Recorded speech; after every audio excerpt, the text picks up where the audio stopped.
আসসালামু আলাইকুম ওরহমতুল্লাহি ওয়াবারাকাতুহ। হজ হচ্ছে ইসলামের ফরজ একটা বিধান। সামর্থ্যবান মুসলমানদের উপর জীবনে একবার হজ পালন করা ফরজ। কবুল হজ মানুষের জীবনের সব গুনাহ মাফ করে দেয়। সুবহানাল্লাহ। রাসূলুল্লাহ সাল্লাল্লাহু আলাইহি ওয়াসাল্লামও বলেছেন, তোমরা হজ ও উমরা করো, কেননা এই দুটি দারিদ্র ও গুনাহ এমনভাবে দূর করে যেভাবে হাপড় লোহা, স্বর্ণ ও রৌপ্যের ময়লা দূর করে। আর হজের মাবরুর অর্থাৎ মকবুল হজ এর বিনিময় হলো জান্নাত ব্যতীত কিছুই নয়। এটি ইবনে মাজার 2897 নম্বর একটি হাদিস। দিনী ভাই বোনেরা, আমি আমার দিনী ভাই বোনদেরকে অনুরোধ করব, আপনারা যদি এই জিলহজ মাস, হজের মাসে ফজরের নামাজ আদায় করার পরে অন্তত 2 মিনিট সময় দিয়ে একটা আমল করেন, রব্বুল আলামিন আপনার আমল নামায় একটি কবুল হজ বা বড় হজ বা সম্পূর্ণ হজের সওয়াব দান করবেন ইনশাআল্লাহ। অনুরোধ করছি ভিডিওটি অত্যন্ত ছোট, মনোযোগ দিয়ে আমলের নিয়তে দেখার জন্য। বলা হয়েছে যে এর বাহিরেও কেউ চাইলে নফল হজও আদায় করতে পারেন। তবে কোনো ব্যক্তির হজ করার সামর্থ্য না থাকলে তিনি চাইলেই কিছু আমলের মাধ্যমেও হজের সওয়াব পেতে পারেন। এমনই কয়েকটি আমল আমি আপনাদের সামনে তুলে ধরছি। যেমন প্রথমেই যে আমলটির কথা বলা হয়েছে সেটা হলো মা বাবার খেদমত করার কথা। আনাস রাদিয়াল্লাহু তাআলা আনহু বলেন, এক ব্যক্তি নবী সাল্লাল্লাহু আলাইহি ওয়াসাল্লামের খেদমতে এসে বলল, আমার জিহাদ করতে খুব আগ্রহ কিন্তু সামর্থ্য নেই। নবী সাল্লাল্লাহু আলাইহি সাল্লাম বললেন, তোমার মা বাবা দুজনের কেউ জীবিত আছেন কি? বলল, আমার মা জীবিত আছেন। নবী সাল্লাল্লাহু আলাইহি ওয়াসাল্লাম তখন বললেন, তাহলে মায়ের সেবা করে আল্লাহর সঙ্গে সুসম্পর্ক বা সুন্দর সম্পর্ক স্থাপন করো। এটা যদি করতে পারো এবং তোমার মা যদি সন্তুষ্ট থাকেন, তবে তুমি হজ, উমরা ও জিহাদেরও সওয়াব পেয়ে যাবে। সুতরাং আল্লাহকে ভয় করো এবং মায়ের সেবা করো। মুসনাদে আবু ইয়ালার একটি হাদিস। সুবহানাল্লাহ। তাহলে বুঝতে পারছেন যে এই ছোট্ট আমলটির ওসিলায় আল্লাহ রাব্বুল আলামিন শুধু হজ না, উমরা এবং জিহাদের পর্যন্ত সওয়াব দান করবেন। সুবহানাল্লাহ। আরেকটি আমল হলো জামাতে নামাজ আদায় করা।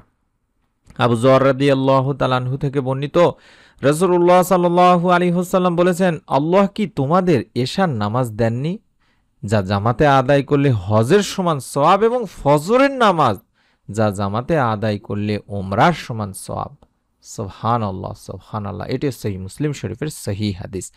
তাছাড়া আপনারা কম বেশি জানেন, জ্ঞান অর্জন করার বিষয়ে হজের সওয়াব পাওয়া যায়। আবু উমামা বাহিলি রাদিয়াল্লাহু তাআলা আনহু থেকে বর্ণিত হাদিস, আল্লাহ রাসূল সাল্লাল্লাহু আলাইহি ওয়াসাল্লাম বলেছেন, যে ব্যক্তি শুধু উত্তম বস্তু শেখার উদ্দেশ্যে মসজিদে যায় অথবা তা শেখাতে যায়, তবে সে একটি পূর্ণ হজের সওয়াব পাবে। তাবারানী শরীফের একটি হাদিস। সুবহানাল্লাহ, সুবহানাল্লাহ। আর যদি সম্ভব হয়, ফজরের নামাজ আদায় করার পর থেকে ইশরাক পর্যন্ত আল্লাহর জিকির করবেন দিনী ভাই বোনেরা।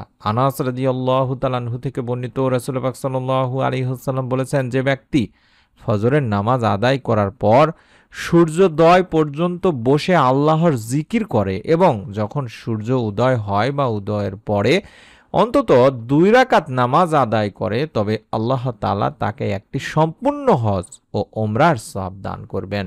সুবহানাল্লাহ, সুবহানাল্লাহ। তিরমিজি শরীফের একটি হাদিস। অত্যন্ত ছোট্ট একটি আমল, যাদের সামর্থ্য নেই হজে যাওয়ার, তারা যদি এই আমলটি পবিত্র এই হজের মাসে অন্তত 2-1টা দিন হলেও যদি করতে পারেন, ফজরের নামাজ আদায় করে বেশি বেশি করে আল্লাহ তাআলার কাছে জিকির করবেন, সুবহানাল্লাহ, সুবহানাল্লাহ, আলহামদুলিল্লাহ, আলহামদুলিল্লাহ, আল্লাহু আকবার, লা ইলাহা ইল্লাল্লাহ, কিংবা শুধুমাত্র আল্লাহ আল্লাহ বলে জিকির করতে করতে যখন দেখবেন যে সূর্য উঠে গেছে, তারপরে 2টা রাকাত নামাজ আদায় করবেন। আল্লাহ তাআলা এই ছোট্ট আমলের ওসিলায় আপনাকে একটি সম্পূর্ণ হজ করার এবং একটি সম্পূর্ণ উমরা করার সওয়াব দান করবেন ইনশাআল্লাহ। অত্যন্ত সহজ একটি আমল। পবিত্র জিলহজ মাস ইসলামের অন্যতম বরকতময় এবং ফজিলতময় একটি মাস। এই মাসটি যেমন হজের মাস, তেমনি এই মাসে কুরবানি, তাকওয়া, আত্মত্যাগ ও আল্লাহর সন্তুষ্টি অর্জনের এক অনন্য সুযোগও রয়েছে। ইসলাম ধর্মে জিলহজ মাসের রয়েছে গভীর তাৎপর্য বা ফজিলত এবং অফুরন্ত ফজিলত দিনী ভাই বোনেরা। বিশেষ করে প্রথম 10 দিন সম্পর্কে কোরআন ও হাদিসের অনেক গুরুত্ব এবং ফজিলতের কথা বলা হয়েছে। আর এ মাসের বিশেষ কিছু ইবাদত এবং আমল করা মুস্তাহাব, সুন্নত ও অধিক সওয়াবের কাজ হিসেবেও গণ্য করা হয়। যেমন আমরা এই জিলহজ মাসের প্রথম 10 দিন বেশি বেশি করে আল্লাহ তাআলার কাছে আমাদের গুনাহের জন্য ক্ষমা চাইব, মাপ চাইব, মনের নেক আশা পূরণের জন্য দোয়া করব, আল্লাহর নিকট নেক আমল করার জন্য বছরের অন্য দিন জিলহজের 10 দিনের চেয়ে অধিক প্রিয় নয়। সাহাবাগণ তখন জিজ্ঞাসা করলেন, ইয়া রাসূলুল্লাহ সাল্লাল্লাহু আলাইহি ওয়াসাল্লাম, আল্লাহর রাস্তায় কি জিহাদ করাও না? তখন রাসূল সাল্লাল্লাহু আলাইহি ওয়াসাল্লাম বললেন, না, তবে সেই ব্যক্তি ব্যতীত যে নিজের জান মাল নিয়ে আল্লাহর পথে বের হয়ে যায় আর কিছুই ফিরে আনেননি, শহীদ হয়েছেন, সেই ব্যক্তির কথা ভিন্ন। সহিহ বুখারী শরীফের একটি হাদিস। আর যেটা বললাম, তোমরা এই 10 দিন বেশি বেশি করে লা ইলাহা ইল্লাল্লাহ আল্লাহু আকবার এবং আলহামদুলিল্লাহ পড়তে বলা হয়েছে। দিনী ভাই বোনেরা, যদি সম্ভব হয় আপনারা বেশি বেশি করে নফল নামাজ আদায় করবেন এবং আরাফার দিন অন্তত 9 জিলহজ একটা রোজা রাখবেন, তাহলে বিগত বছরের এবং আগামী বছরের গুনাহ আল্লাহ তাআলা মাফ করে দেবেন। আমি আপনাদের কাছে অনুরোধ করব, যাদের সামর্থ্য আছে তারা অবশ্যই কুরবানি করার চেষ্টা করবেন। রাসূল পাক সাল্লাল্লাহু আলাইহি সাল্লাম বলেন, মানুষের কোনো আমল আল্লাহ তাআলার কাছে কুরবানির দিনের রক্ত ঝরানোর চেয়ে অধিক প্রিয় নয়। এটি তিরমিজি শরীফের একটি হাদিস। আপনাদের কাছে অনুরোধ করছি, এই দিনগুলোতে বা এই জিলহজ মাসে আপনারা বেশি বেশি করে নফল নামাজ আদায় করবেন, কোরআন তেলাওয়াত করবেন, দান সদকা বেশি বেশি করে করবেন, জিকির আজকার করবেন, ইস্তেগফার বেশি বেশি করে পড়বেন, সালাতুল তাসবিহ নামাজ বেশি বেশি করে পড়ার চেষ্টা করবেন এবং আল্লাহ তাআলার কাছে আপনার গুনাহের জন্য মাপ চাইবেন। ফজরের নামাজ আদায় করার পরে অন্তত জিকির আজগার করতে করতে সূর্য উঠে যাওয়ার পরে অন্তত 2 রাকাত নামাজ আদায় করে আল্লাহ তাআলার কাছে বেশি বেশি করে বলবেন যে, আল্লাহ, আমার সামর্থ্য নেই, আমি হজে যেতে পারছি না কোনো কারণে বা কোনো বিপদের কারণে, এই আমলের ওসিলায় তুমি যেহেতু আমাকে হজের সওয়াব দান করো, মনের নেক আশা পূরণ করো, এভাবে আল্লাহ তাআলার কাছে দোয়া করবেন, নিয়ত করে আমলটি করবেন এবং প্রতিদিনের আমল লিখে ইউটিউবে সার্চ করে আমাদের এই চ্যানেলের ভিডিওগুলো দেখবেন। যারা নেক সন্তান চান, নেক সন্তান লাভে পরীক্ষিত ভিডিওগুলো পাবেন সেই চ্যানেলে ইনশাআল্লাহ। প্রত্যেকের কাছে অনুরোধ করছি, নতুন আমলের ভিডিও যাতে আপনার মিস না হয়ে যায় তার জন্য এই চ্যানেলটি সাবস্ক্রাইব করে বেল বাটনটি অন করে রেখে দিন।